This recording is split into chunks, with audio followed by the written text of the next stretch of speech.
আজকে মণিপুরে কত চার্চ পুড়িয়েছে জানেন আপনারা? মণিপুরের মেয়েদের উলঙ্গ করে নৃত্য করা হয়েছে। কোথায় ছিলেন বিজেপি নেতারা? একবার জবাব দেবেন। মনে রাখবেন, যারা এই সময়ে যারা ক্যাতে আবেদন করবেন, কোনো ক্ল্যারিটি নেই,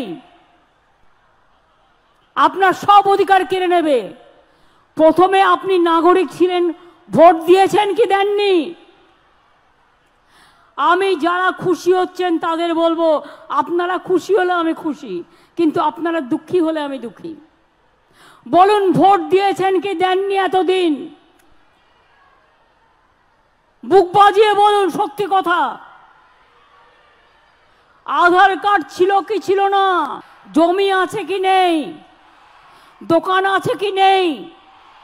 তাহলে বুঝুন, এই আইনটায় যেই আপনি দরখাস্ত করবেন, আপনি অবৈধ নাগরিক হয়ে গেলেন।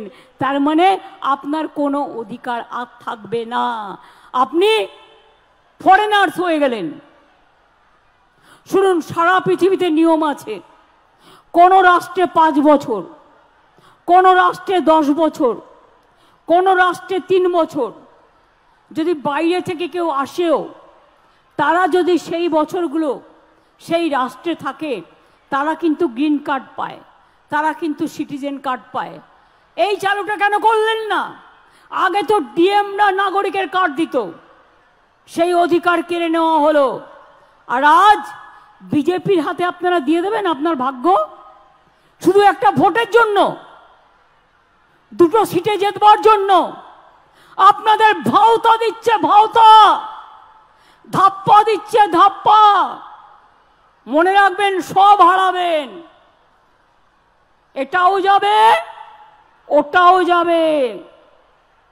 আবার দেখুন, সব হিন্দু, শিখ, বৌদ্ধ, জৈন, পার্সি, খ্রিস্টানরা 2015 সালের পরে যারা ভারতে এসছেন, তারা সব বেআইনি হয়ে যাবেন।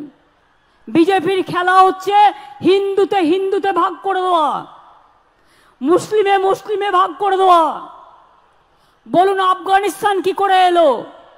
আফগানিস্তান তো ভারতের বর্ডার নয়, তাহলে মায়ানমার কেন এলো না? এটা তো ভারতের বর্ডার। তাহলে বলুন, যেগুলো ভারতের বর্ডার সেগুলো কিন্তু হলো না, সব কিন্তু রাষ্ট্রহীন হয়ে যাবে। এই এনআরসির সাথে যুক্ত, মনে রাখবেন।